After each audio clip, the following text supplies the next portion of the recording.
Jeremy, it's sort of a bit anecdotal, but I ran a workshop and I'd sent out the email in advance and the video, and I ran a workshop and people just didn't even know why they were there. And I started questioning, is it my responsibility as the consultant to prime them?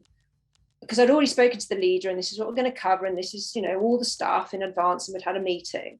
But in your experience, whose responsibility is that? Because for me, it was, I'm the consultant, and actually, if I prepped the client well enough, which I feel I had, it's not my responsibility then to reach out to each individual member of that workshop and say, this is why you're coming, and this is what you're going to get out of it. It was just really, I felt really awkward because I'm like, whoa, I don't really know why. I knew why they were there, but I was like, it's not my responsibility in many ways to talk about how this fits into the company culture and the change they want to go through. Yeah, it's more of an anecdote than necessarily a question, but it was just bloody awkward.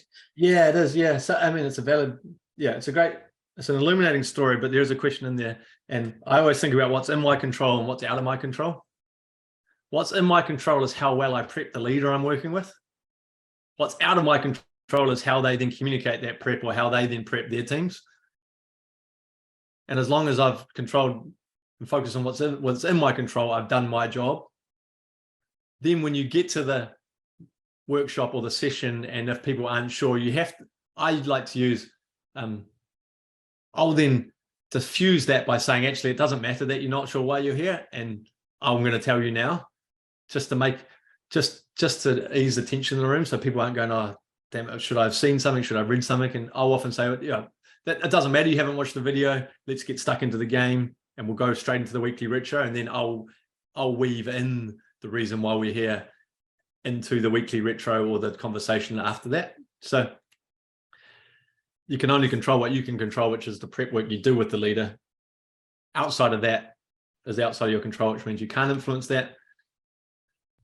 Making a bit lighthearted and reassuring people it doesn't matter if they didn't get all the information, because you're going to help them understand it through the workshop. I remember one time I did it, and I think my response was, because the leader didn't share any of the stuff, nobody knew. I said, put your hand up if you know why you're here. And everybody, I think one person put their hand up. And then I said, I might have told the story in the workshop, in the masterclass, I said, put your hand up if you think this is a crock of shit. Excuse my language, because I was just getting daggers. It was an insurance company. And I was like, oh, I was feeling unbelievably uncomfortable. Like, these people don't want me here. And all nine out of the 10 people put their hand up thinking it was a crock of shit. And I said, I would feel the same. We're going to go through this experience today.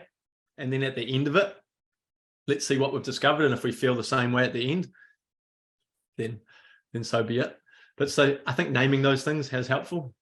Like naming the elephant in the room.